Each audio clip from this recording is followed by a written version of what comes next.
Queridos amigos, muy buenas noches a todos los que nos escuchan, mis amigos de Custos Veritatis, este canal nos dedicamos a la batalla cultural y espiritual, ¿no? Y aquí, como siempre, con nuevos invitados. El día de hoy tenemos a un conocido, a Rafael Aita, capitán Perú, ¿no? Justo ahí atrás está su escudo para defender la verdad, ¿no? Defender la verdadera historia. Y vamos a tratar el tema de su libro, ¿no? Incas Hispanos.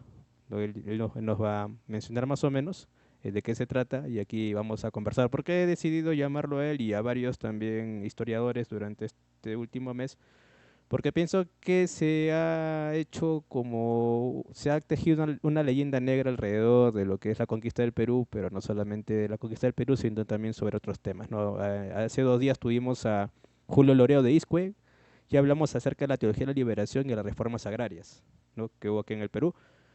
Y él también tiene un libro y lo ha ilustrado de manera muy importante, muy interesante. Y ahora tenemos a Rafael Aita, un joven peruano, ¿no? Que ahora nos viene a ilustrar acerca de su libro y queremos todos enterarnos de mejor manera. Dejar de lado un poquito lo que nos han enseñado en el colegio, algunas cositas, para profundizar un poco más en lo que tendemos a hacer, lo que es una historia bien contada, ¿no? Con sus luces y sus sombras. Muy buenas noches, Rafael, un saludito. Gracias, muchas gracias. Sí, aquí siempre encantado de hablar temas de historia, de cultura, que son tan presentes el día de hoy. Muchos lo ven como algo que sucedió hace siglos, pero cada vez nos damos cuenta que no es algo del pasado, sino que para entender el presente necesitamos aprender bien lo que sucedió en el pasado. Y si no lo hacemos, pues tenemos los problemas que muchos ya estamos viendo. Muy bien, antes de iniciar quisiera hacer una oración para que Ujú. todo sea guiado bajo la guía del Espíritu Santo. En el nombre del Padre y del Hijo y del Espíritu Santo. Amén. Ven Espíritu Santo, llena los corazones de los fieles y enciende en ellos el fuego de tu amor. Envía tu Espíritu y todo será creado y renovarás la faz de la tierra. Oh Dios, que has iluminado los corazones de los fieles con la luz del Espíritu Santo, haznos dóciles a sus inspiraciones para gustar siempre el bien y gozar de su consuelo. Por Cristo nuestro Señor. Amén. Amén. En el nombre del Padre y del Hijo y del Espíritu Santo. Amén. Me estaba olvidando también saludar a los jóvenes de la Pastoral Juvenil Josefina Mareliana, ¿no? Del Perú, que es una obra que tenemos los Oblatos de San José. Y asimismo también a los que nos siguen desde Oblatos Perú y también desde la página de la parroquia San Nicolás de Tolentino de Cajabamba, ¿no? Una hermosa ciudad que también es virreinal. Surgió también en tiempos del virreinato y tenemos una hermosa iglesia aquí justamente. Oye, Rafael, justo viendo tu libro, ¿no? Sobre incas hispanos, Ujú. quisiera yo hacerte una primera pregunta que tiene que ver con la conquista del Perú, bueno, así la llaman, ¿no? Entonces, ¿cómo ver nosotros el proceso de conquista desmontando leyendas negras? Vamos por ahí primero. Sí, y tal vez incluso definir este término de leyenda negra, que también es muy cuestionado, ¿no? Muchos se preguntan si realmente existe una leyenda negra y si existe, qué cosa es, ¿no?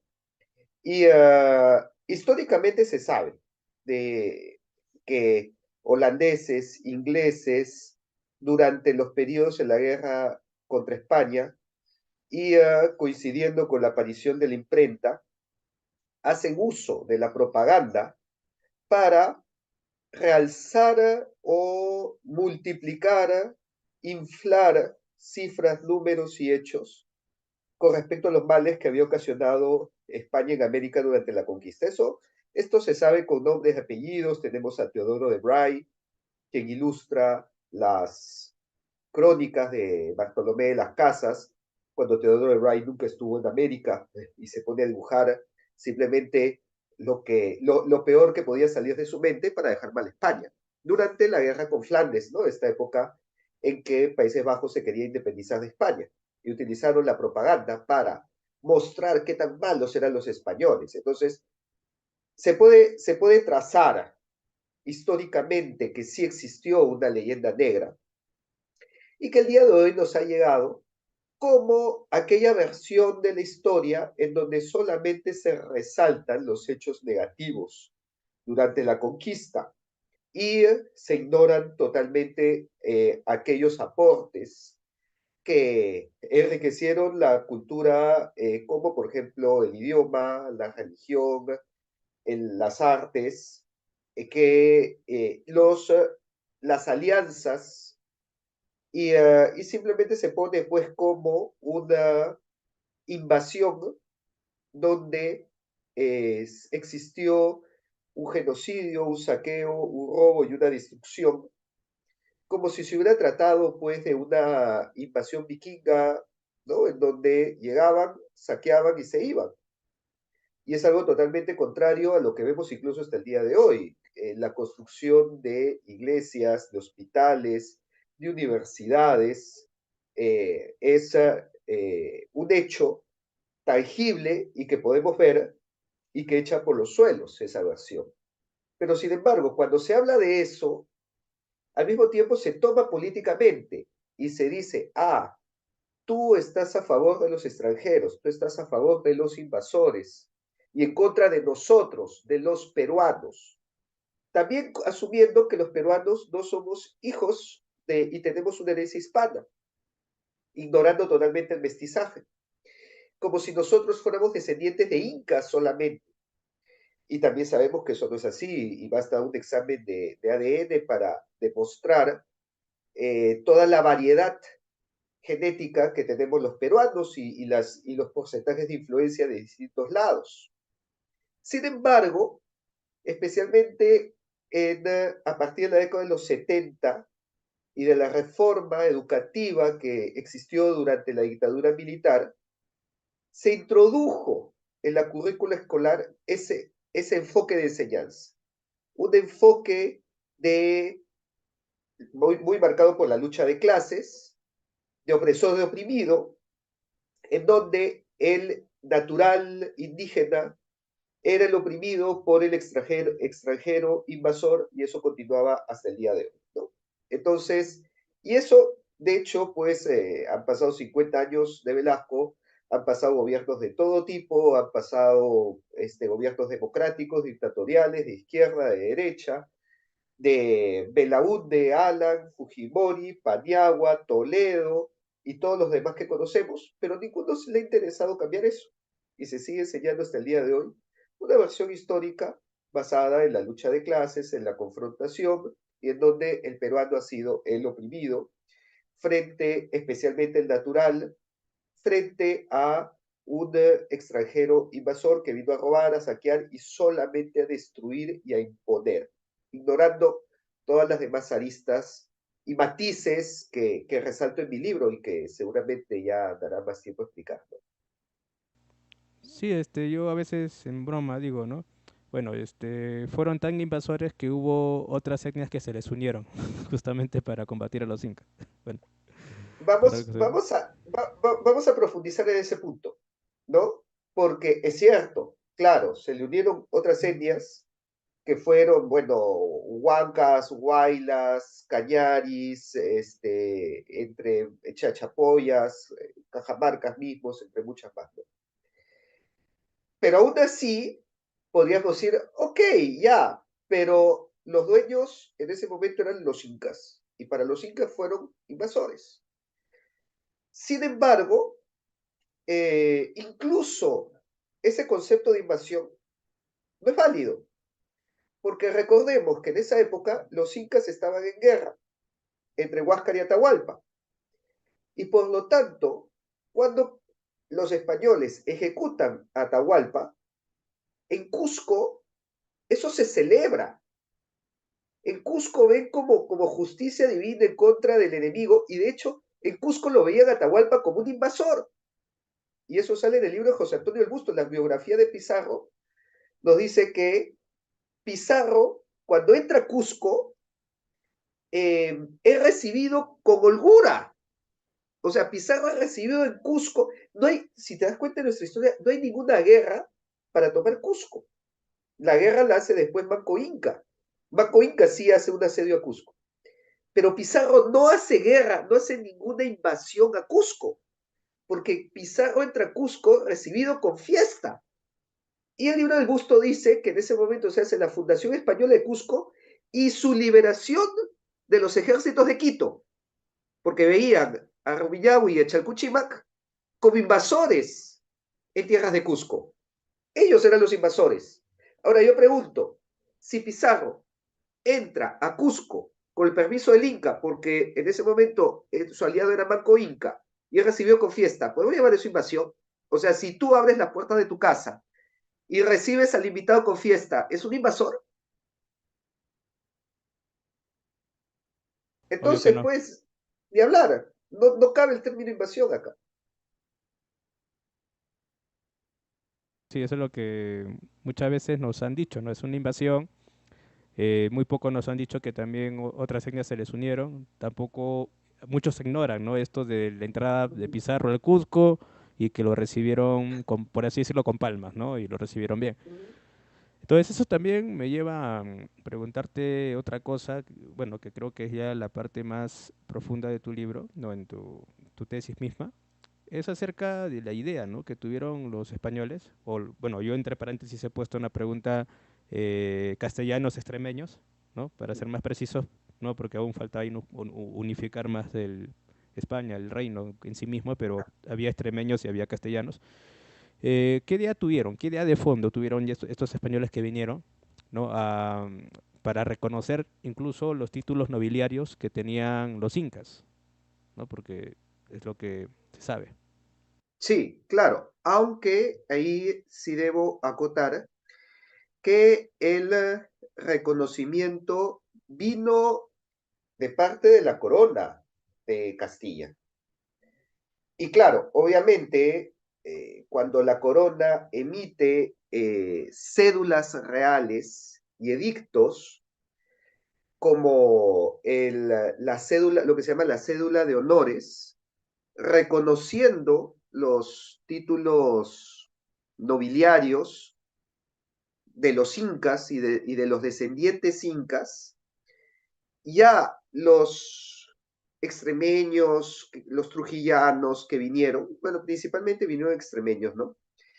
Reconocen esta nobleza, pero porque el rey de España lo había reconocido primero.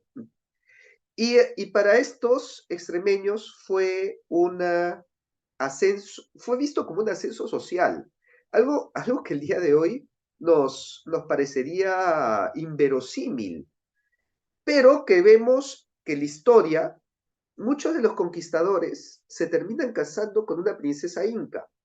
Francisco Pizarro con Inés Guaylas Yupanqui, eh, Juan de Betanzos con Angelina Yupanqui, Garcilaso de la Vega padre con Chimpuocchio, ¿no? Y Fernando de Ampuero con Inés Guaylas, y así, ¿no? Martín García de Loyola con Beatriz Claracoya. Y comenzamos a ver que más bien era una, un anhelo aspiracional. O sea, para estos conquistadores, estos extremeños que llegan al Perú, el casarse con una princesa inca lo veían como un ascenso social, cosa que el día de hoy no se cree, ¿no? Y más bien el día de hoy se dice, no, fue una violación, vinieron los españoles y las tomaron por la fuerza, pero en la época estaba visto como una forma aspiracional a escalar dentro de la sociedad. ¿Por qué? Porque los conquistadores que vinieron eran plebeyos.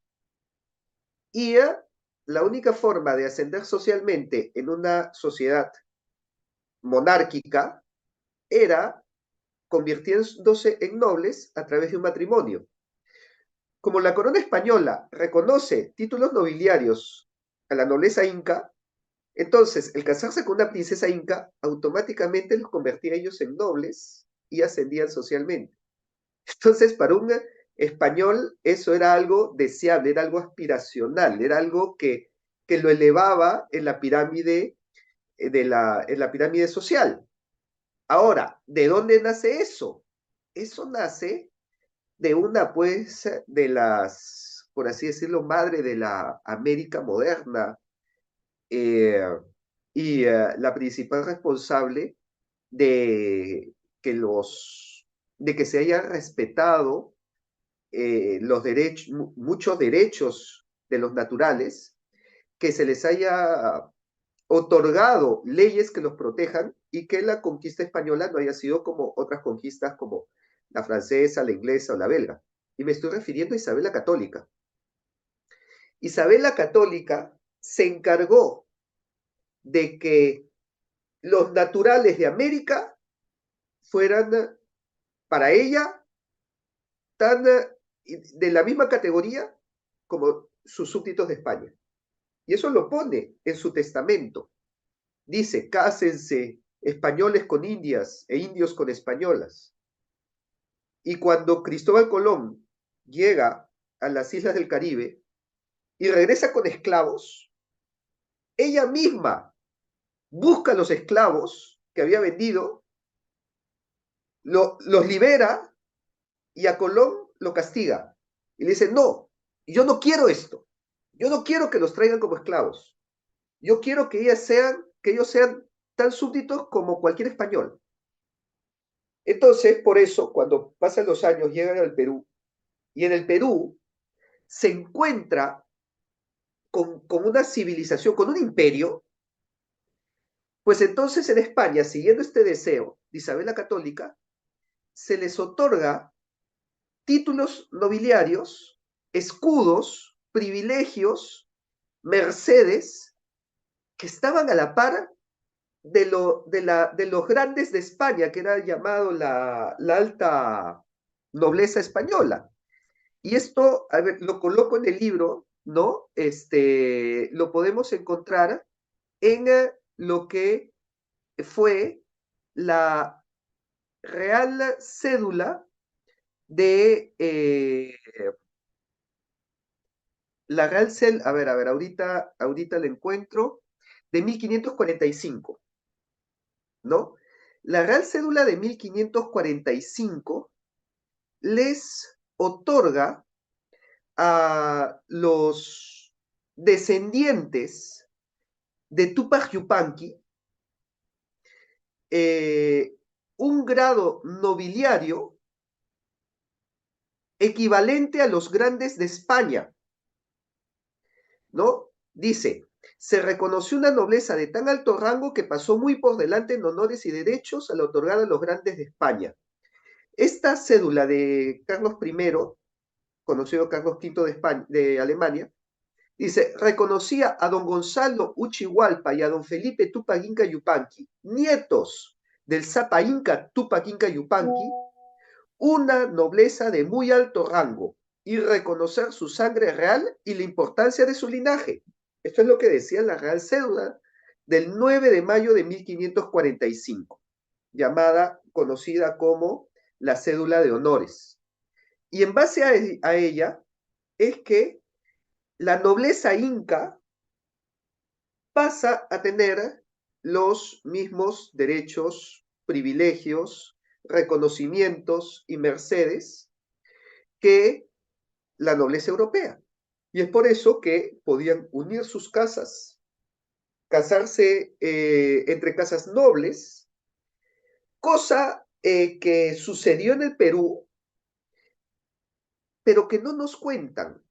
Y si nosotros, cuando nos enteramos de estos datos, nos sorprende, porque no nos imaginamos hasta dónde llegó la nobleza inca en Europa. Pero precisamente uno de los ejemplos que nos muestra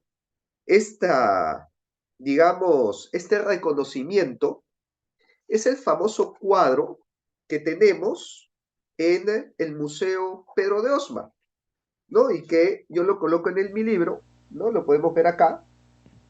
Este cuadro es, digamos, es icónico. O sea, siempre que hay una exposición del barroco, aparece el cuadro. Estoy seguro que muchos de los que están viendo el video ya lo reconocen, lo han visto varias veces, pero no saben por qué es tan importante, cuál es el trasfondo que hay. Y es que el trasfondo es importantísimo, porque en este cuadro lo que vemos, primero es acá una familia Inca, ¿no? Tenemos ahí a Saidi Tupac, a Tupac Amaru I y a Kusi Warmay, hermana y esposa de Saidi Tupac. Estos fueron los últimos incas de Vilcabamba, ¿no? Los hijos de Manco Inca. Y por lo tanto eran eran los herederos del Inca, ¿no? Porque, a ver, Huáscar Atahualpa se pelean, mueren los dos, y el que le sucede la corona es Manco Inca. Manco Inca se subleva, se retira a Vilcabamba, y en Vilcabamba tiene como hijos a Saidi Tupac, a Titu Cusi Yupanqui y a Tupac Amaru I, que fueron conocidos como los incas de Vilcabamba, los que le sucedían en la corona incaica. Y por lo tanto eran los últimos incas y eran reconocidos como tal. Saidi Tupac firma un convenio con el virrey Hurtado de Mendoza, en donde firma la paz, por así decirlo, ¿no? O sea, se termina él acepta terminar con la sublevación de su padre. Luego le seguiría su hermano, Titu Cusi Yupanqui, que continúa la rebelión, pero también firma una nueva paz, el Tratado de Acobamba. Y bueno, luego le continúa Tupac Amaru I, que ya no firma ninguna paz porque a él Toledo le corta la cabeza. Pero tenemos a los dos tratados de los dos incas anteriores. Y una vez que Saidi Tupac viaja a Lima, en una litera llevado por 300 siervos, o sea, viaja como un inca, se entrevista con Hurtado de Mendoza y bueno, le entregan el marquesado de Oropesa, las encomiendas de Yucay, etcétera, etcétera. Pero como parte de su hija es entregada en matrimonio, su hija es esta señora que vemos acá, vestida también de yusta, de princesa inca, y es entregada en matrimonio a este señor, Martín García de Loyola, que el apellido es conocido, obviamente, porque era el sobrino nieto de San Ignacio de Loyola. Y es por eso que el fundador de la orden jesuita aparece sobre la pareja. Porque lo que está mostrando acá, y lo que dice también el texto, es que este matrimonio es la unión de la casa del Inca con la casa de Loyola, que era una de las casas nobles más importantes en España. Y producto de ese matrimonio nace esta otra señora que vemos en el extremo opuesto del cuadro. Ana Lorenza de Loyola Inca. Y ella es entregada, o ella se casa con un caballero de la Orden de Santiago, que es el que vemos acá, que se llama Juan Enríquez de Borja, descendiente también de San Francisco de Borja. Por eso el otro santo jesuita está encima de la pareja. Y la casa de Borja no era también cualquier cosa, eran los duques de Gandía. Y por parte de madre, o sea, la madre de San Francisco de Borja, era Juana de Aragón, que era de la casa de Trastámara, de los reyes de Castilla y de Aragón. Además que el apellido Borja es conocido por muchas otras razones, incluso en Italia. Sí, sí, por los papas. El famoso Papa Borgia, Alejandro VI, ¿no? Entonces, ¿qué es lo que vemos en este cuadro? Este cuadro, lo que nos está mostrando de verdad es un árbol genealógico que yo coloco en la siguiente página. En este árbol genealógico que vemos acá, vas a encontrar dos santos, dos papas, los reyes de Castilla, los reyes de Aragón y los incas, en un mismo cuadro genealógico. Ni Juego de Tronos. Acá tenemos el Juego de Tronos andino, donde Uy, se hunde la casa de Borja, la casa de Loyola, la casa de Trastámara con la casa del Inca, las casas más nobles, más importantes de España con la casa de los Incas. A ese nivel llegó nuestra nobleza. Es por eso que el hijo de Juan Enríquez de Borja con Ana Lorenza Loyola Inca, llamado Juan Enríquez de Borja Loyola Inca, marqués de Oropesa y señor de Loyola con grandeza en España, y descendiente inca, cuando viaja a España y se casa con la hija del virrey de Granada en primeras nupcias y la hija del virrey de Cataluña en segundas nupcias, o sea, cosa de nada, se casa con hija de virreyes, a su matrimonio va Felipe V, el rey de España, porque el sujeto era de la familia y era un descendiente inca. Entonces, esto es lo que nosotros veíamos en el virreinato, esto era lo que significaba la nobleza inca en el virreinato y que nadie nos lo cuenta, se nos oculta, ¿no? ¿Y qué es lo que nos dicen más bien? Nos dicen, no, los incas fueron exterminados. El último inca fue Atahualpa, y con Atahualpa se acabó su estirpe y su linaje. Y en el mejor de los casos, si hubo algún inca que sobrevivió, fueron esclavizados. O vivieron, pues, en el anonimato, u oprimidos, o sufrieron el yugo español. Por Dios. O sea, tú ves estos señores, tú ves, pues, a los descendientes incas durante el virreinato, tú ves a este señor de acá, Marco Chihuanto Painca, de la casa de Yoque Yupanqui. El sujeto no tiene pinta de ser un indio oprimido, esclavizado que trabaja en una mina, pues, ¿no? No, Este señor era era un noble, rico, y con ese mucha era el pompa. nivel. Claro, así es. Tú ves a este otro señor que dice su cuadro que fue el primer bautizado voluntariamente, ¿no? Después de Atahualpa. Yo pensé que el primero había sido Pauyo Inca, hasta que encuentro en el texto que han ido recuperando, porque la primera vez que yo vi este cuadro, acá todo el texto estaba pues borrado o ilegible. Conforme han ido recuperando, encuentro que, claro, a Marcos Chihuanto Painca se manda a retratar con una cruz en la mano.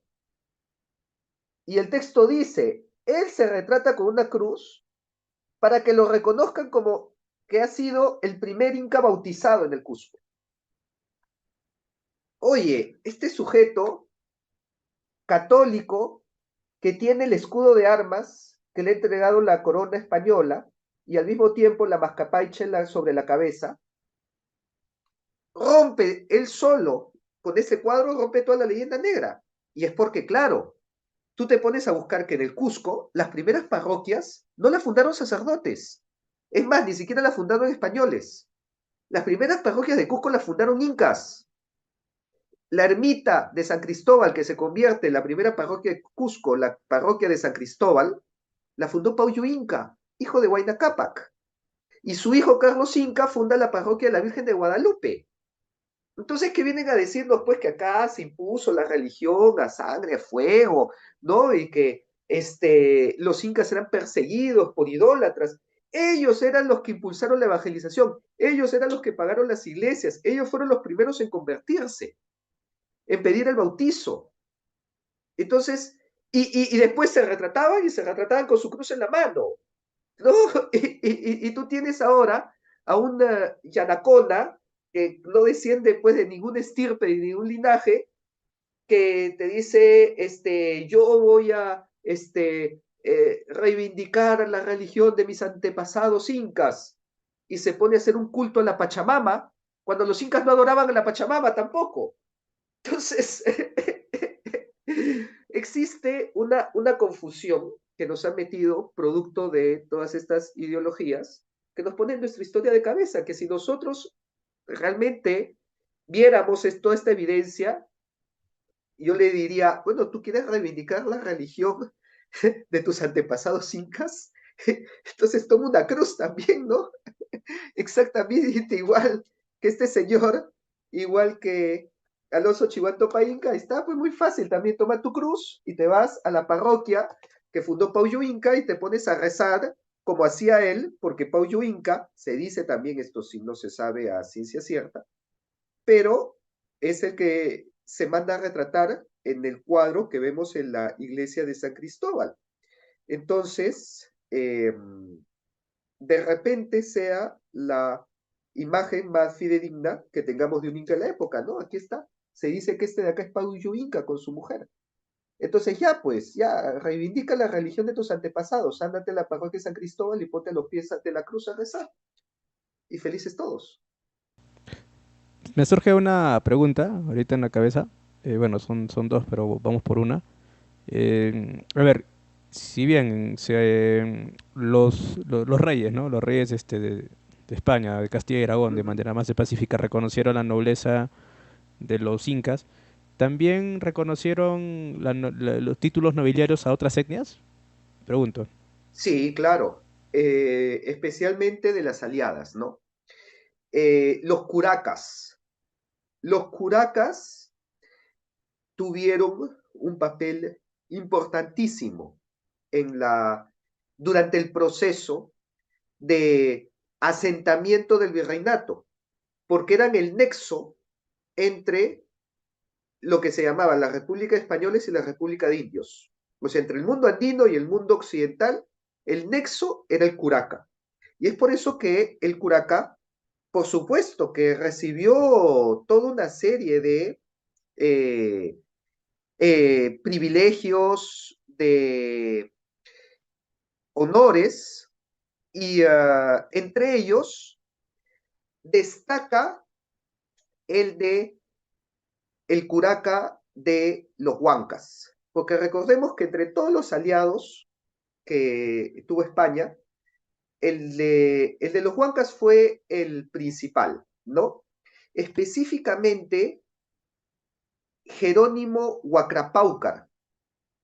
Jerónimo Huacrapáucar fue un curaca, fue el curaca de los Huancas, que interviene en el cerco de Lima primero y, y luego, cuando se revela uno de los encomenderos, eh, llamado Hernández Girón, contra España, los huancas también son los que pelean contra él. Esto fue durante la sublevación de los encomenderos, que sucedió durante la época de las leyes de Indias, porque, oh curiosidad, España promulga toda una serie de leyes para proteger a los naturales y obviamente entre estas leyes, estaba el reducir el poder de los encomenderos, porque los encomenderos estaban cometiendo una serie de abusos contra los naturales. Entonces, van a reducir su poder, las encomiendas ya no son a perpetuidad, se les quita la potestad de evangelizar, porque los encomenderos no sirven para evangelizar y están usando la religión para cometer abusos. Entonces les quitan la potestad de evangelizar y se la dan solamente a la iglesia. Y los encomenderos, al ver todo esto, se sublevan contra su propio rey, porque la corona estaba defendiendo a los indígenas. Y los encomenderos se sublevan contra su propia corona y por lo tanto los que defienden a la corona española de estos encomenderos fueron los indígenas. Así que tienes una guerra en que está peleando un español contra un indígena, pero el español en contra del rey de España y el indígena a favor. Cosas de nuestra historia. Y precisamente entre estas, los huancas participaron para pagar todas estas rebeliones de los encomenderos, especialmente la Grande de Girón. Y por eso el hijo de Jerónimo Huacrapáucar, llamado Felipe Huacrapáucar, llega a Lima con una cantidad de quipus, que son las probanzas de la guerra que había participado su padre a favor de la corona, ¿no? Entonces, Felipe Huacrapáucar, llega a la audiencia de Lima con todos estos quipus, o sea, tú te imaginas, pues, un español en la audiencia de Lima que ve a un curaca huanca llegando y le pone los quipus sobre la mesa y él dice, pero, ¿qué rayos es esto? Yo no entiendo nada acá, ¿no? Entonces, Felipe Huacrapáucara le dice que, y voy a citar voy a citar, porque menciona el Archivo General de Indias, ¿no? Menciona, que los principales de este repartimiento enviaron a España a don Felipe Huacrapáucar, principal pariente de este testigo, y le dieron 7.070 pesos corrientes para su gasto para los dichos negocios, en especial para el de la perpetuidad, y parte de ellos le dieron cuando se fue a Lima, ¿no? Entonces, él llega a presentar todos estos quipus diciendo que era el deseo de los curacas huancas que el rey se entere de las hazañas que los huancas habían hecho en favor de su majestad. Y tienen que buscar quipu camayox, que lean los quipus, los traduzcan y emitan documentos que se los envían al rey de España. A cambio de esto, Felipe II le reconoce su nobleza y les entrega un escudo de armas. Ese es el escudo de armas de la ciudad de Huancayo.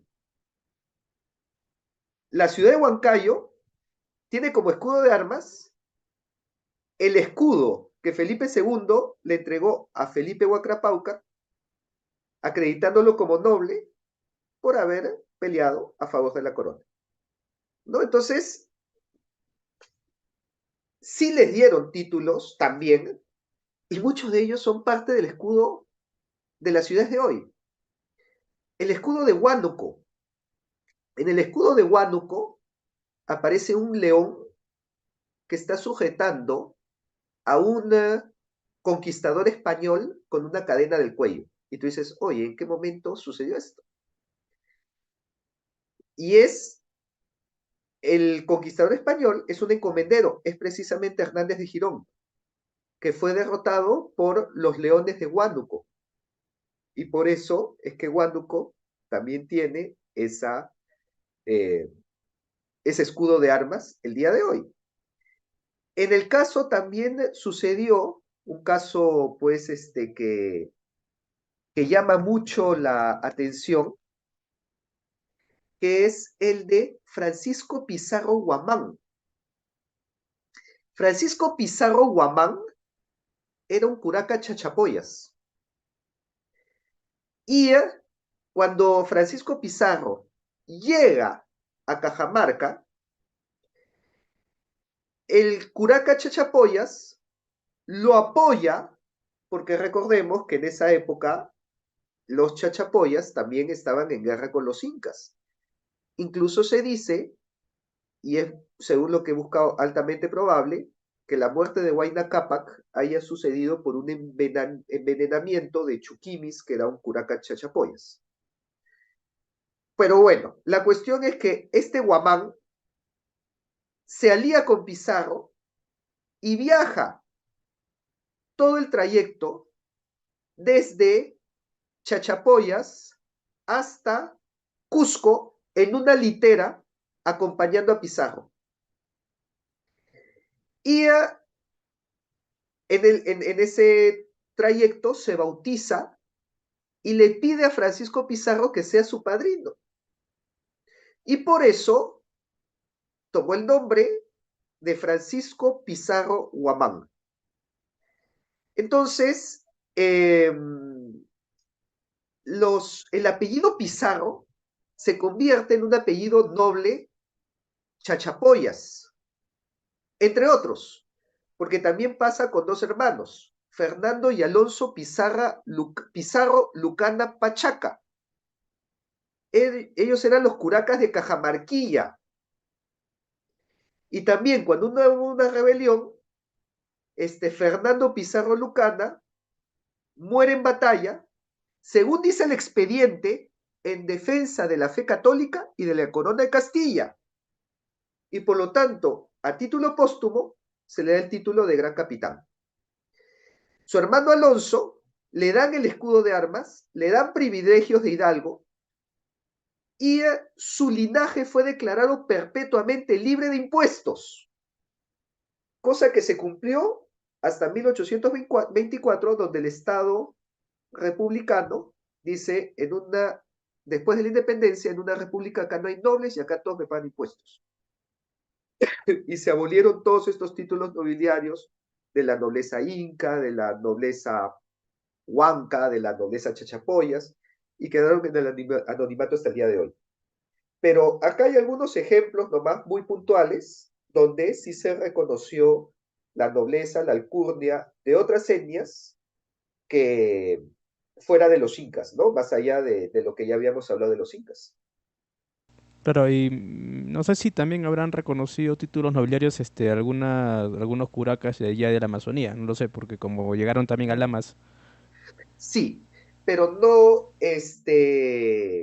no reconocí, por lo menos hasta donde he visto, no he encontrado títulos nobiliarios en la Amazonía, porque el poder político lo tenía, estaba en los Andes. Y recordemos que incluso en eso los incas también eran bien jerárquicos. Eso es algo que se nos olvida, porque nosotros pensamos que la pirámide social viene de los españoles, pero en cualquier libro de colegio nos enseña, pues, el Inca, la alta nobleza, el Haturruna, el Yanacona y el Piña, ¿no? Entonces, los incas eran muy jerárquicos y los principales que recibieron esos privilegios fueron los curacas andinos. Es porque también las principales ciudades estaban en el Ande. La penetración en la selva fue muy problemática por el tema de las enfermedades. Si bien se hicieron expediciones, no tenía la densidad demográfica, el poder político que lo tuvieron los curacas andinos, ¿no? Y la nobleza inca especialmente. Entonces, por eso es que se le dio esta primacía, este reconocimiento.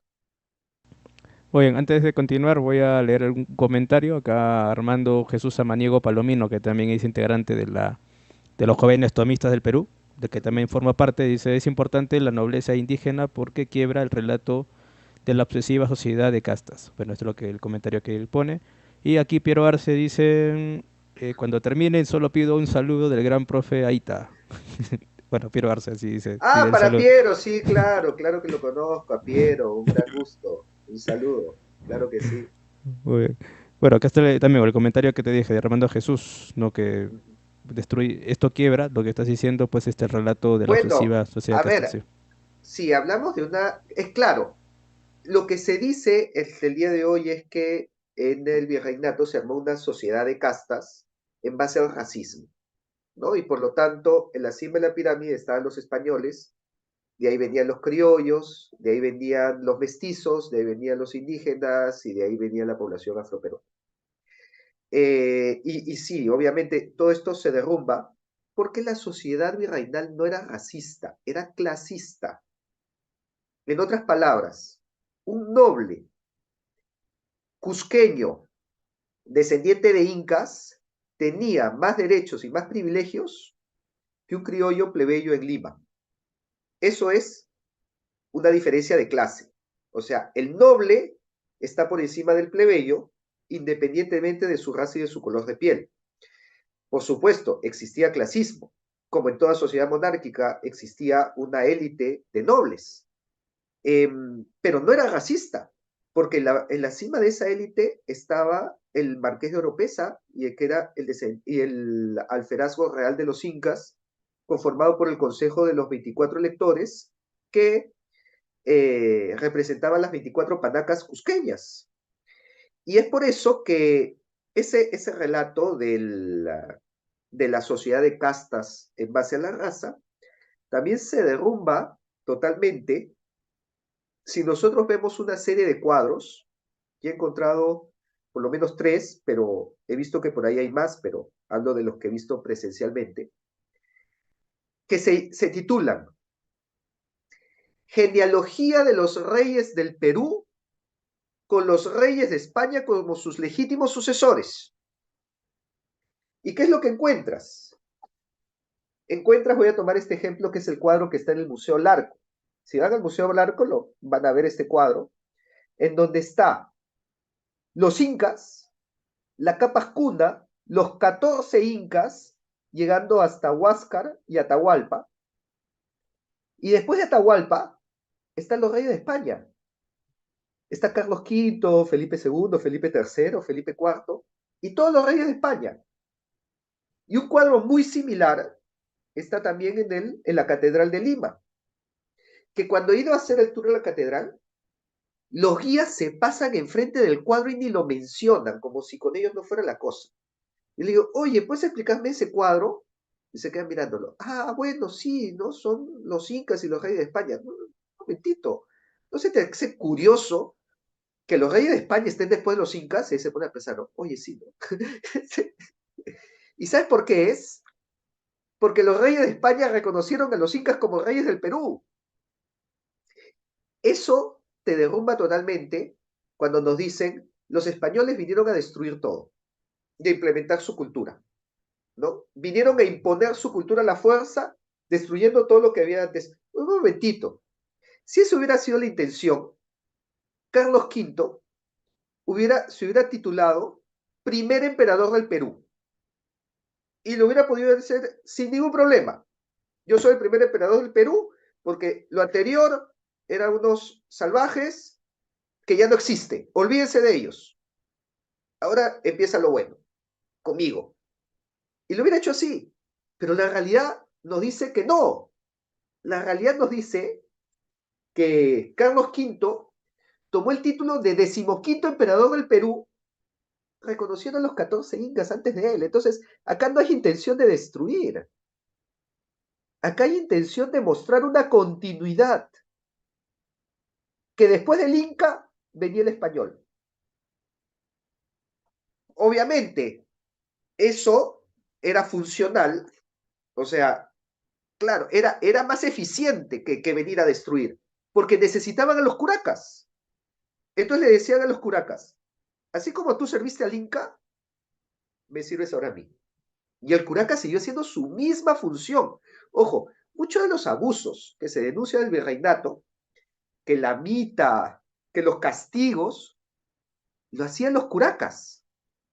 Los que hacían las levas para llevar a los indígenas a las mitas de Potosí no eran españoles, eran curacas, por si acaso. ¿Ah? Si hay quieren señalar un abuso que sí, que las minas de Potosí fueron inhumanas, fueron terribles, los que reclutaban, los que hacían las levas, que las levas fueron 30%, ¿ah? 70% fue voluntario con pago, y les pagaban más que en Europa la mina también era terrible, se morían, mandaban hasta niños. En Inglaterra, en la primera revolución industrial, ¿ah? Estoy hablando del siglo XIX, las minas de carbón enviaban niños a las minas de carbón en Inglaterra, cosa que Felipe II prohibió para el Perú 4 siglos antes, o 3 siglos antes, en el siglo XVI. Felipe II dijo, está prohibido que vayan a las minas niños y mujeres embarazadas. Tienen que ir mayores de edad. Y acá es donde yo le destruyo la infancia a muchos. ¿Te acuerdas del libro de Blancanieves y los 7 enanitos? Ya. Los enanitos, por si acaso, no eran enanitos. Eran niños mineros. Porque para esa época, en Europa, se enviaba a los niños a la mina. Y en el cuento le pusieron enanitos para que no traumen a los niños. Pero esa es o sea, la mina ha sido terrible en todas partes del mundo. Aquí, en Potosí, en Europa, en Inglaterra, en Alemania, eran condiciones espantosas, la gente se moría en masa. Y eso lo sabían los curacas. Y los curacas actuaban sabiendo eso y con beneplácito de todo el mundo. Entonces, muchos de estos abusos que tanto se critican, los hacían los mismos curacas, que eran los que eran, como dije, el nexo, la bisagra que unía al mundo hispano con el mundo andino. Y al curaca le decían, bueno, tú servías al Inca, ya, lo mismo que hacías con el Inca, ahora lo haces conmigo. Y el curaca sigue haciendo lo mismo. Entonces, es más, y acá hay otra cosa que también nos descuadra totalmente. En el Perú, al rey de España, justamente por este cuadro y por esta sucesión y por este translatio imperi, en que Atahualpa le está entregando el cetro al rey de España. En el Perú al rey de España se le llamó con el título de Inca. Y no lo hicieron los españoles, porque para los españoles eso no significa nada. Lo hicieron los descendientes incas. Y eso sucedió durante la proclamación que se hizo cuando Luis I asciende al trono. Luis I reinó pocos meses, pero cuando ascendió al trono, Miguel de Peralta registra, no, perdón, Pedro de Peralta registra que los descendientes incas hicieron una proclama diciendo al honorable inca español e hijo del grandioso sol, don Luis I. Y terminó la proclama con los descendientes incas diciendo que viva Luis, el Inca Luis I. Y eso también se acredita en un cuadro que está en el beaterio de la Virgen de Copacabana en el RIMAC, que fue el primer beaterio de toda Sudamérica, el primero fundado por curacas, para las hijas de los curacas nobles. Es por eso que toma el nombre de Virgen de Copacabana, porque la Virgen de Copacabana era la devoción más importante que existía en el Alto Perú, en el Collasuyo, toda la zona del altiplano. Recordemos, hasta el día de hoy, la Virgen de Copacabana, en Puno y en Bolivia, es una tremenda devoción. Bueno, ahí había un grupo de curacas importantes que quería enviar a sus hijas a que sean monjas.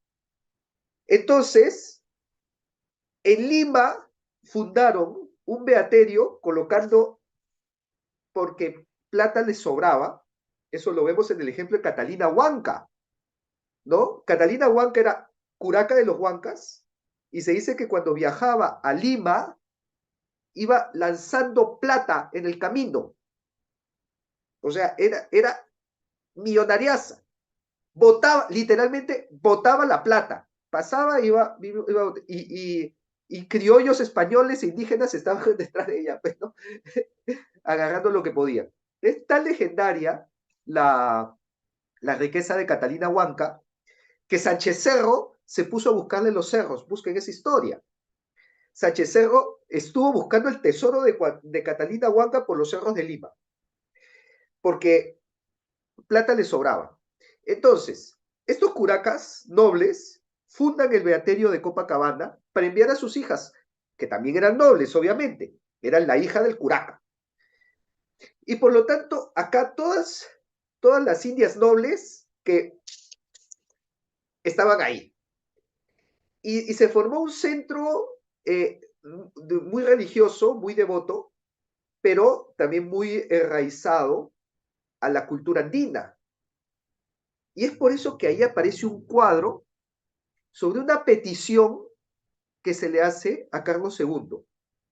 Y en la petición se dice, al poderosísimo Inca, don Carlos II, Agustísimo Emperador de las Américas, en el beaterio de las monjas nobles.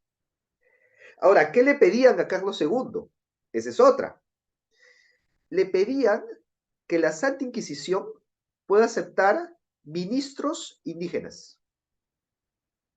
Y eso lo aprueba Carlos II en 1693, y en 1693 se hace ese cuadro. En honor a que se emite el edicto real para que, y voy a citar lo que dice el cuadro, los indios sean admitidos como ministros de la Inquisición. Así que me vengan a mí a decir que la Inquisición perseguía indígenas. Era al revés. Por las leyes de Indias estaba prohibido que la Inquisición persiga a alguien en proceso de conversión. Eso lo sabes muy bien. La Inquisición procesaba cristianos. No era para alguien que no era cristiano. Entonces, les prohibió procesar indígenas porque estaban en proceso de conversión. Y alguien que está en proceso de conversión no puede ser hereje porque recién está aprendiendo. Así Está bien. que, sí, dime. No, digo, sí, Es está así, bien. ¿no? Sí, sí. Es así. La Inquisición, uno que recién está aprendiendo no puede ser hereje porque recién está aprendiendo. Entonces, los que están en proceso de conversión están prohibidos de ser procesados por la Inquisición. Y por lo tanto, ningún indígena del Perú fue procesado por la Inquisición. No digo ejecutado, ni siquiera procesado. No entraban ahí el tribunal.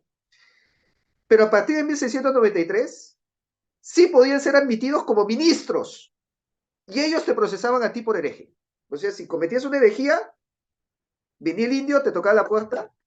A ver, yo soy la Inquisición. ¿Qué herejía me vienes a decir acá? Es decir, eran bien formados entonces. O sea, tenían Eran bastante, bien bastante formación. formados. Formación Bastante. teológica, sí.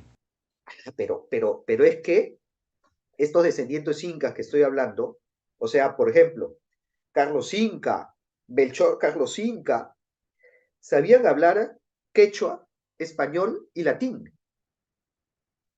Gustaban de la música barroca, montaban a caballo, escribían.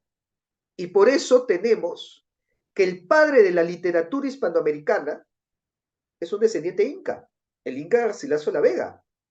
O sea, no era el bruto que caminaba sin zapatos por Cusco. Era un noble, erudito, formado, escribía libros. Muchos escribieron las crónicas. Ahí tienes a Felipe Guamapoma de Ayala, que te escribe todas las crónicas que nos han llegado hasta el día de hoy. Juan de Santa Cruz Pachacutic Salcanyagua, también cronista. El Inca Garcilaso de la Vega. O sea, eran eruditos, sabían de teología, eran muy bien formados. Y claro, ¿quiénes eran los que los formaban? También, no eran cualquiera. Eran los que en esa época eran el cerebro de la iglesia. Y acabo de hablar de ellos y te lo ponían en este cuadro. Acá están los jesuitas. Colegio San Francisco de Borja, de Cusco, colegio para indios nobles, jesuita. Y por eso tú ves todo el cuadro, tú ves a los incas, los matrimonios, la unión de casa, y está bajo el amparo de los dos santos y acá el escudo de la orden jesuita. ¿No? O sea, los jesuitas poniéndote ahí pues su escudo diciendo, ah, ya, pero mira, aquí estamos nosotros. Porque a ver, tenían los colegios, tenían las universidades, la Universidad San Antonio Abad, la Universidad San Ignacio de Loyola, universidades jesuitas, donde los formaban a los nobles, a los curacas. Y es por eso que tú vas a Cusco, y bueno, debes saber, ¿no? Por supuesto, la iglesia más importante es la catedral, menos en Cusco, porque en el Cusco los jesuitas te pusieron su iglesia del mismo tamaño que la catedral. Tú ves las dos y a veces te confundes porque son igualitas. Jesuitas, pues. Y yo dije, pa, te ponemos acá nuestra iglesia tan grande como la catedral, así mismo fronte y mismo tamaño. Los jesuitas fueron los que formaron hasta a José Gabriel Condorcanqui, formado por jesuitas. Tupac Amaru Es por II. eso, Tupac Amaru II, y es por eso que hay un video de un padre que yo quiero entrevistar que te dice que la caída del imperio español sucedió o empezó cuando Carlos III expulsó a los jesuitas de sus reinos. Y ahí empezó la caída del Perú.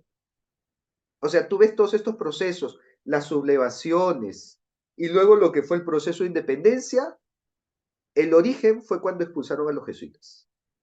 O sea, esa amalgama que unía todo, la sacaron y todo se desmoronó. Es algo que les recomiendo que vean este video sobre cómo la expulsión de los jesuitas provocó la caída del imperio hispano. Y te explica perfectamente, mejor que yo, el papel que desempeñaban los jesuitas en lo que era la formación, en lo que eran las iglesias. Toda la ruta barroca del Cusco son parroquias jesuitas. es lo que eran las universidades. Entonces, sí, por supuesto, en la época eran los cerebros de la iglesia. Entonces, y eran los que hacían las misiones. Lo ves en la película de Robert De Niro, ¿no?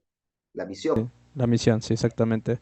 Aunque Eran los también, que, sí, aunque también había que ajá, reconocerle a los dominicos, ¿no? Una gran labor que tuvieron al por inicio de supuesto, la, del, no, por supuesto, dominicos, agustinos, franciscanos, claro que sí, pero dominicos, orden de los predicadores, franciscanos, la pobreza, pero los cerebros eran los de las universidades, los de los colegios, los, eran los jesuitas.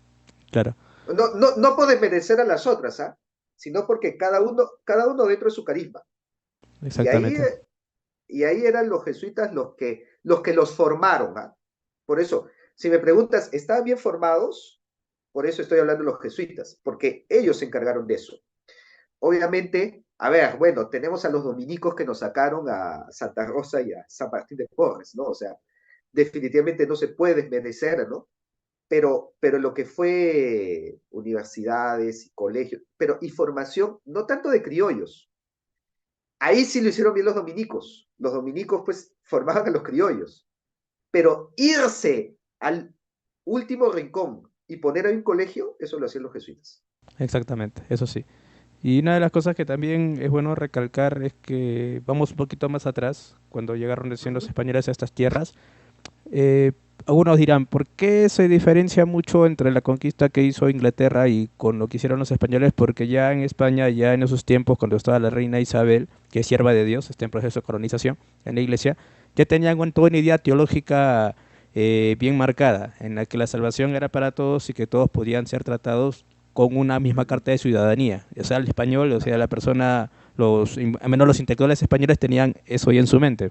Incluso los Sí. directores espirituales de la reina Isabel, por eso que vinieron, no tanto con la idea de esclavizar, sino más bien de hacer que esas tierras sean parte del imperio español, ¿no? Lo que le decían a unos amigos españoles en Salamanca. Fuimos a España, le digo yo. Perú, los peruanos, Perú fue España, era España. Ujú. Porque los mismos españoles también ignoran todo esto. Y se han tragado también la Sí, leña negra, sí. ahí yo diría que hay dos factores que influyeron en eso bastante. Y el primero fue la distinta concepción que te da la religión. Y yo creo que algo que afectó muchísimo el proceso de, de colonización y de conquista, tanto inglesa como holandesa y belga, ¿no? Fue, fue la reforma y fue el anglicanismo y también el calvinismo. ¿Por qué? Porque eh, para la Iglesia Católica el pecado original hirió al hombre, ¿correcto? Pero para el calvinismo no. Para el calvinismo el pecado original destruyó al hombre y solo se salvan los elegidos. Es por eso que el calvinismo cree en la predestinación. O sea, ya hay gente predestinada para salvarse. Y eso hizo que cuando lleguen a el nuevo mundo, consideren que esas personas no habían recibido el Evangelio porque no estaban destinadas a salvarse.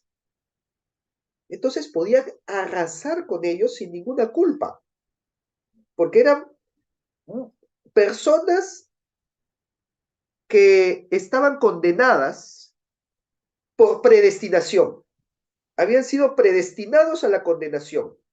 Y es por eso que también que no se mezclaron con ellos. La colonización inglesa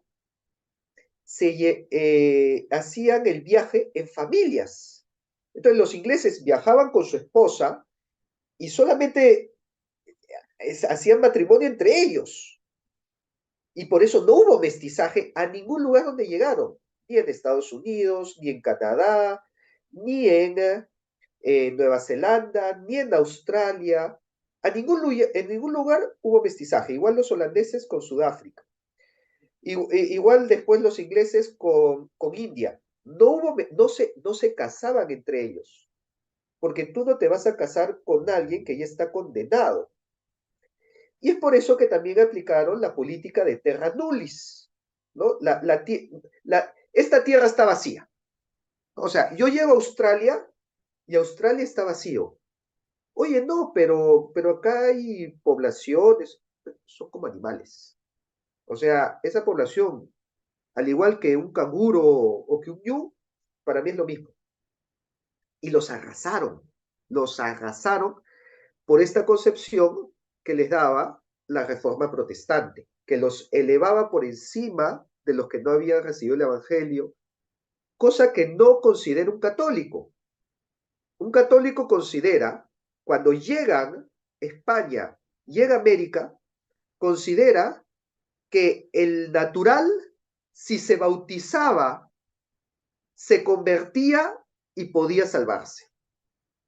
Y bueno, eso incluso lo establece, si recuerdo bien, Paulo III en una encíclica donde dice, los naturales de América tienen alma y por lo tanto pueden ser bautizados y pueden ser convertidos y pueden casarse con ellos y pueden recibir los sacramentos y establecer un matrimonio católico.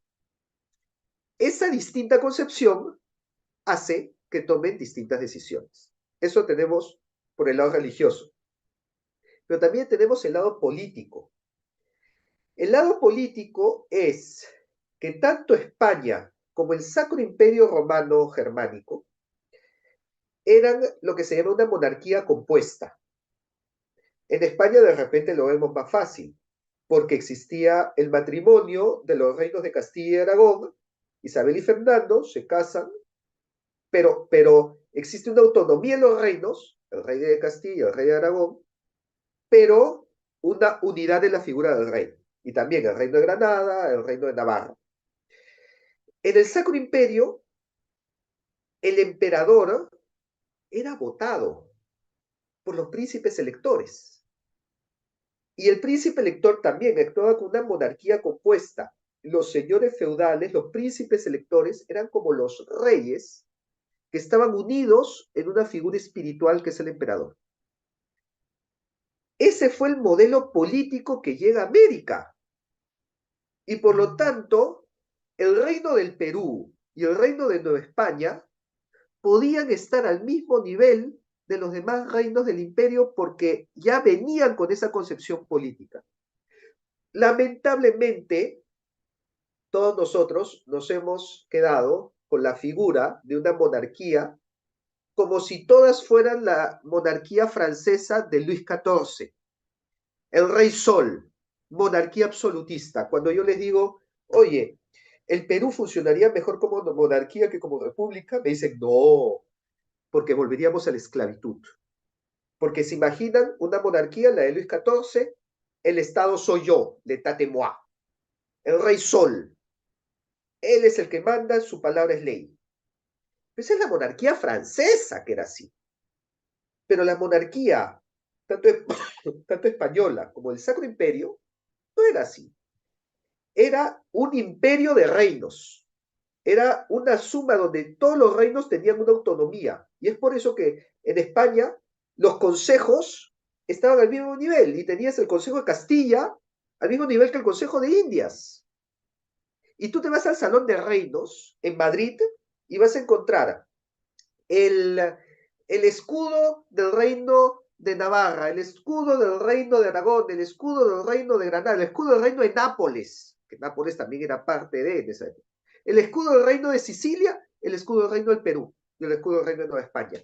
Ahí, todos al mismo nivel, todos los reinos.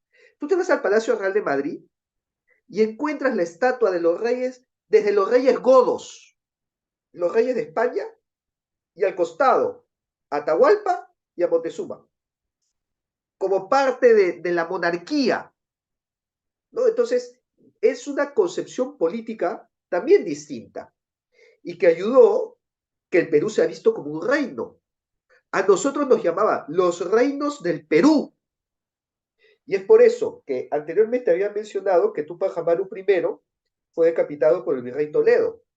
Cuando Toledo regresa a España, el rey de España lo amonesta, lo recrimina y le dice, yo te mandé al Perú, no para ejecutar reyes, sino para servir reyes. Pero es que, claro, los incas eran vistos como los reyes del Perú. Está en el cuadro. Entonces, tú no vas a tratar pues como un esclavo, como trataban los ingleses a los nativos de Australia, de Nueva Zelanda, o a los comanches, a los apaches, o en Canadá, igual, porque su visión religiosa los miraba primero como seres humanos, redimidos en el bautismo, y su concepción política los miraba como reyes. Entonces, por eso es otra visión totalmente diferente. Me sorprende mucho todo esto, ¿no? Porque hay cosas que verdaderamente uno ignora. He aprendido mucho, pero también estoy refrescando la memoria de algunas cosas que he ido leyendo por ahí y que me ayudan mucho también en mi evangelización, ¿no? Propiamente. Hay una pregunta que también estaba teniendo aquí junto al libreto, bueno, ya quizás trasladándonos un poco más al siglo XIX, ¿no? A lo que tiene que ver con la independencia. Bueno, quisiera preguntar tantas cosas, pero hay que reducirlo porque el tiempo nos queda corto. Yo he escuchado, ¿no? Historias en las que, con respecto a las guerras de independencia, ¿no? Lo que se le denomina, ¿no? Las guerras, se decía que muchos indígenas, o mejor dicho, la mayoría de indígenas se pusieron de parte de la corona y no tanto de parte de los que la corriente independentista, ¿no? Porque decían, porque sabían que con la corona obviamente no iban a tener esos abusos, pero con los independentistas sí. Incluso cuando hablé con algún autor, ¿no? Acerca de de la masonería y estas cosas, decía que Simón Bolívar, pues obviamente sí realizó ejecuciones, sí cometió abusos contra los indígenas y bueno, eso es lo que te quería preguntar. O sea, ¿es cierto que los indígenas se pusieron de parte de la corona en las independencias cuando aparecieron? Eso también es un tema que nos rompe todos los paradigmas, ¿no? ¿Qué sucedió en la independencia? A ver, comencemos rompiendo algunos prejuicios. Partamos de que ninguna independencia se hizo en contra de España. Punto. Y que de hecho las independencias se hicieron en contra de Francia. ¿Qué?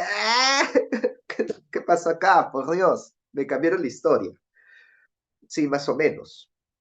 A ver, quiero que los que nos están viendo, si no me creen, dicen, no, ya Capitán Perú se rayó y se volvió No, no. loco, busquen en Google el periodo histórico entre 1808 y 1814, que fue donde comienzan todos los procesos de independencia en América, bueno, en Hispanoamérica, mejor dicho, busquen ese periodo, cómo se llama en la historia española. Y van a encontrar que se llama eh, Guerras de la Independencia Española. Y uno dice que, no, no, aguanta, la guerra de independencia era nuestra, no. Era la guerra de independencia española, porque España estaba siendo invadido por Napoleón. Y recordemos que el rey de España, Fernando VII, estaba en el exilio y el que reinaba era José Bonaparte, conocido popularmente como Pepe Botella, el rey francés.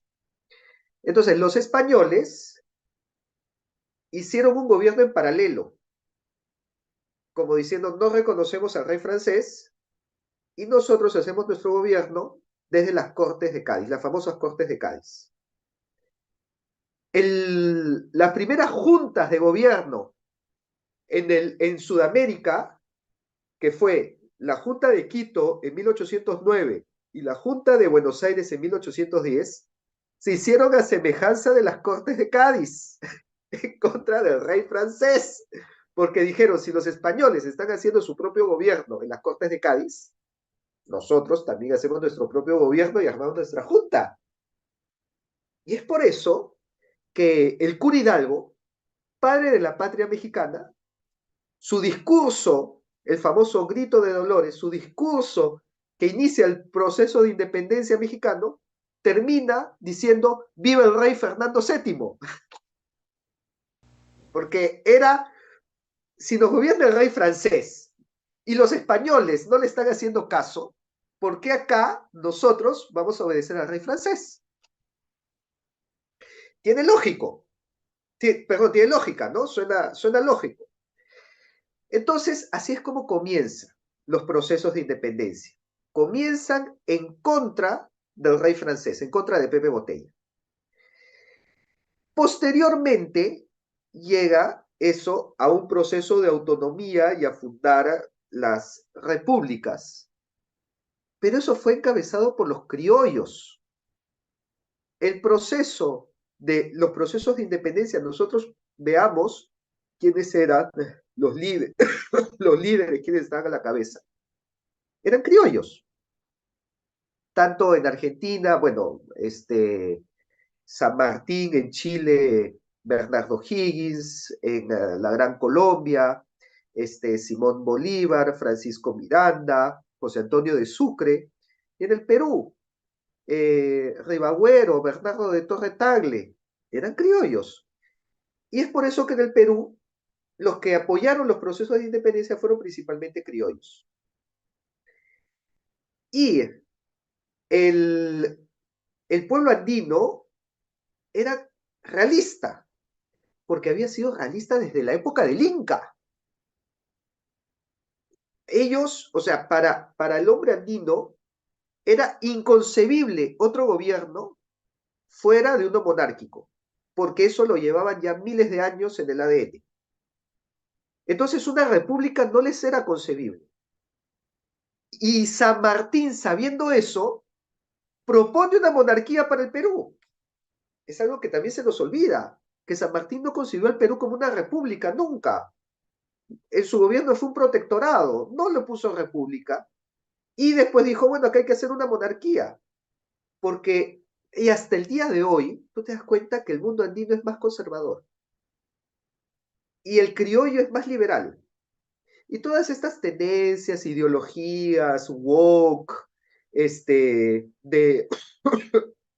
ideología de género y Agenda 2030 y los mandatos de la ONU, tú te das cuenta que esto tiene cabida principalmente entre criollos. Pero tú te vas al interior del país y no encuentras nada de esto. No pega, no le hacen caso. Y diles pues a ver que dejen su procesión a su santo patrón. O sea, inconcebible. Es mucho más conservador hasta el día de hoy. Imagínatelo en la época. Entonces en la época eran realistas. Y es por eso que la última capital del virreinato del Perú fue Cusco, entre 1821 y 1824. Cuando San Martín llega a Lima, el virrey La Serna se retira a Cusco, donde es recibido por el alférez real de los incas y por los representantes de las 12 panacas, al virrey, porque eran realistas. Y por lo tanto, acá hay un dato que también nos sorprende. La batalla de Ayacucho, tú tienes que el ejército patriota de Sucre está conformado por unos 1.500 norperuanos, unos aproximadamente 3.000 a 4.000 gran colombianos y unos 500 argentinos y chilenos que quedaban de la época de San Martín. Y el ejército realista tenía 500 españoles y unos 5.000 a 6.000 surperuanos y altoperuanos, o sea, cusqueños, arequipeños, puneños y lo que es hoy Bolivia, altoperuanos. Ellos estaban peleando, ellos eran el grueso del ejército real del Perú. Es por eso que Bolívar los odiaba. Tú lees las cartas de Bolívar que le escribe a Santander y dice, estos peruanos son todos unos indios mentirosos y truchimanes. Así les pone, tal cual. Odiaba, porque eran realistas en su mayoría. Y fue por eso que Bolívar les anuló todos los títulos nobiliarios. todo esto que estaba mencionando de las panacas incaicas, los descendientes incas que mantuvieron su realeza, llegó Bolívar al Perú, el Congreso le dio poderes plenipotenciarios, Bolívar fue el primer dictador del Perú, y les anuló todos los títulos nobiliarios, dijo, en una república no hay nobles, chao. Y como ya no eran nobles, en Cusco les expropió las tierras. Y eso lo tengo en un video del historiador cusqueño Donato Amado. Si entran a mi canal de YouTube, a Capitán Perú, busquen saqueo y expropiación en Cusco, y este historiador cusqueño habla sobre cómo Bolívar les expropió y les quitó las tierras a los descendientes incas. Y los dejó en el anonimato y en la pobreza y en el desconocimiento hasta el día de hoy. Hoy, bueno, están entre nosotros, ni siquiera sabemos que existen. Pero eso fue... Y es por eso que la construcción de la República del Perú se hizo a espaldas de los Andes. Y no integra los Andes hasta el siglo XX, de repente hasta el día de hoy. O sea, esa brecha que nosotros tenemos entre el mundo criollo y el mundo andino se da porque así nació la República. Porque en la República los perdedores no fueron España, los perdedores fueron los Andes. Entonces, el país se construye sin tomarnos en cuenta. Y eso es lo que nos genera las brechas y los problemas de hoy. Cuando entendamos eso, recién podemos comenzar a solucionarlo. Mientras tanto, estaremos dando vueltas, echándole la culpa a Pizarro, a los españoles, a la conquista y a cosas que no tienen nada que ver. Cuando el problema estuvo en el inicio, cómo fue concebida la República del Perú, fue concebida como un proyecto criollo. Fue concebida a espaldas del mundo andino.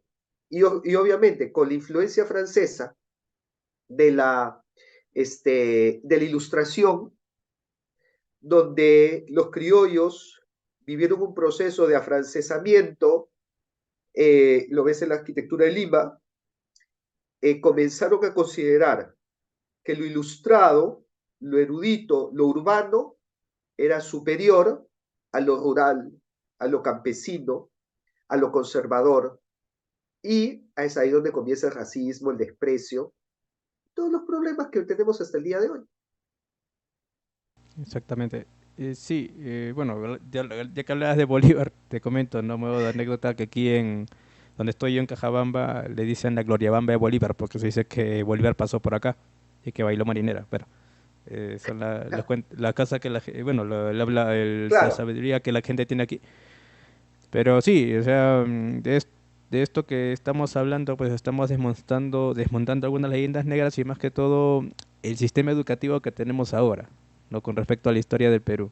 Entonces, esta etapa virreinal es muy importante entenderla y lo que tú has dicho, el análisis sociológico acerca de cómo se construyó la república, también es necesario verlo porque por algo esa brecha que tú dices entre andinos y criollos, se marca hasta ahora, el día de hoy, ¿no? No solamente con lo que son los andinos, sino también con los habitantes de la Amazonía, que también prácticamente están más allá y sí, olvidados, ¿no? O también en la historia también se habla muy poco, creo, de los afroperuanos, ¿no? También, sí, por ahí va la totalmente. idea. Ujú. Por ahí va la idea. Bueno, estoy muy contento de haber conversado contigo. Acá hay más preguntas que me hacen. Ahora, hay una pregunta que me hace Armando, pero no sé si me lo hace a mí o a ti. Me dice que si, bueno, si yo visité algún pueblito en España, bueno, yo era párroco de 7 parroquias allá en Salamanca, era de 7 pueblitos pequeños. Y bueno, sí he conocido algunos de ellos también de origen medieval, ¿no? ¿Sabes cómo hay un pueblo, se llama de Escorial de la Sierra? Cuando Ujú. restauramos a Cristo, la restauradora, la encargada, la experta en eso, dijo que el Cristo, ese crucifijo, era la carta de fundación del pueblo. Es decir, esa imagen me dijo es del siglo XIV, o sea, del Wow. 1300. Desde ahí viene ese pueblo. ¿Por qué? Porque este Cristo viene de ese pueblo. Bueno, es muy interesante, ¿no? Entonces, ahí va la respuesta, ¿no? De los pueblitos en los que he estado porque fui ¿Sabes párroco. Sí. que algo parecido sucedió cuando restauraron al Señor de los Temblores en Cusco, al Taita Temblores?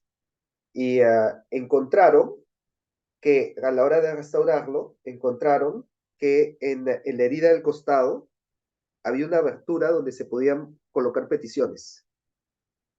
y al abrirlo salieron peticiones de la época de Tupac Amaru, que decía, Diosito, que se termine la reunión de Tupac Amaru porque está muriendo mucha gente, ¿no? Diosito, que ayúdame porque se cayó mi casa en el temblor del siglo XVII, ¿no? Y encontraron papeles de 200, 300 años. Sí, uy, que son una reliquia, ¿no? Y Sí, debería conservarse y darse a conocer al público. Yo a veces con mis alumnos, que en la clase de religión a veces toco temas que tienen que ver con historia, con teología, filosofía. ¿Por qué? Porque noto que hay bastante manipulación en lo que son los saberes, en lo que son las currículas. Incluso un padre de sí, familia me dijo, ¿para qué se tocando la Revolución Francesa en el curso de religión? Digo, señor, porque la Revolución Francesa también influyó mucho en la concepción religiosa del tiempo. Por eso lo toco. Y es muy importante que los chicos sepan. Y eso que no les he hablado del totalmente. episodio de la bandé. Y eso que no les he hablado de la bandé. Sí, No les he hablado todavía de eso. Y ya, que les hable de sí, eso y ellos van a entrar. ¿Qué? Y ahora que también les he hablado en algunas ocasiones, les he puesto el video para Javier Olivera Rabasi, que también habla de estos temas. Les he claro. dicho que, les digo, ¿fuimos colonia o fuimos virreinato? Virreinato, algunos, colonia, no, fuimos virreinato. Fuimos un reino dentro del Imperio Español, por tanto, fuimos Claro, España. Entonces, sí les claro. comienzo a hablar y al menos para que vayan entrando en razón, aunque es un poquito difícil ahora con estos aparatitos que presten atención a estas cosas, pero vamos para adelante como lo Pero que, como, sí. yo normalmente los hago que los usen como apoyo, o sea, estoy, como he dicho ahora, a mí se me queda, le digo, a ver, busquen en Google qué pasó en la guerra de independencia española, ¿no? Busquen en Google qué fue esto. Entonces, claro, tienen el aparatito, pero lo usan para la clase. Bueno, ya es muy tarde, hay más preguntas que me hacen algunos compañeros míos, pero ya será para otra oportunidad hablar de otros temas anejos al libro y también a lo que tú manejas, porque tú eres un conocedor de lo que es la historia de nuestro país. Y me da mucha alegría, ¿no? Que un compatriota haya ido a España a presentar su libro. Incluso también me acuerdo de la anécdota que tú contaste de cuando te insultaron, te dijeron peruano de M y tú le Sí, dijiste español y casi te linchan y casi me los linchan, casi te sí. linchan los madrileños, ¿no? ¿Sabes no, valencianos, ¿sabes que regresé a ese colegio? Y tus Ah, compañeros sí, son que te habrán felicitado. ¿Cómo está Rafael? no, ya esos compañeros no estaban ya, pero sí encontré una profesora que me había enseñado. Fue mi Ah, pequeña revancha personal. exactamente. Y bueno, y hay que atender, te lo digo, ¿no? Allá en España estas cosas no se tienen muy en cuenta. Allá también les han llenado de tanta leyenda negra que ellos se han creído que han sido los malos, ¿no? Terrible, sí, Claro, terrible. claro que ha habido abusos, sí, nadie lo niega, pero el detalle es que incluso hasta los mismos sacerdotes cuando hablamos dijimos, bueno, un venezolano dijo, damos las gracias a España, y estoy muy agradecido con España porque nos lleva la fe. Y saltó un padre español, pero sí, pero ¿cómo le hemos llevado la fe? Le hemos llevado con violencia, con todo. Yo lo quedé mirando, no dije nada más porque no era tan experto, pero yo no estaba de acuerdo en lo que él dijo, ¿no? Entonces, esa es Es la... Sí, verdad, sí. sí. Muy bien, entonces les quiero decir a mis amigos, ¿no? Que nos están viendo, recuerden que este lunes tenemos un encuentro con Jorge Nistal, que es de la Asociación Católica Propagandista de España. Vamos a hablar acerca de la situación política española. Ya saben que este mes ya, mañana estamos, bueno, ya falta unos minutos para estar en 1 de julio, este mes de julio. En España van a haber elecciones. Ya saben que meses antes, con las elecciones en las comunidades autónomas y ayuntamientos, pues muchos partidos de izquierda, los partidos de izquierda han quedado desplazados y los partidos de derecha o centro derecha han ido creciendo, como Vox y PP. Entonces hay toda una situación política por la que el presidente español, Pedro Sánchez, adelantó las elecciones. Entonces ahí vamos a analizar toda esta situación política para que al menos también mis amigos españoles que también ven este programa puedan discernir bien por quién votar, a quién poner y por favor, amigos españoles, yo sé que ya no es obligatorio votar, pero voten porque si votan poquitos va a ser bien difícil que se quiera quitar a un gobierno que ha traído mucho mal no solamente a España sino a todos los países, ¿no? Un gobierno socialista. En fin, me estoy exponiendo que me baneen, pero no importa, no me importa. Yo digo lo que tengo que decir y ya está. Muy bien, Rafael, te doy muchas gracias. Si me permites un minuto en interno, ¿no? Antes, cuando Sí, terminemos el... claro, Ok. Bueno, claro, por supuesto.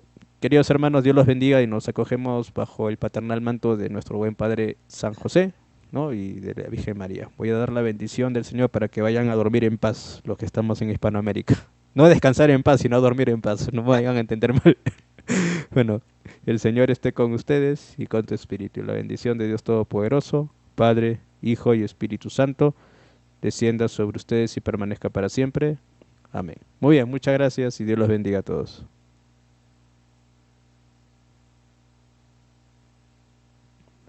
Un ratito.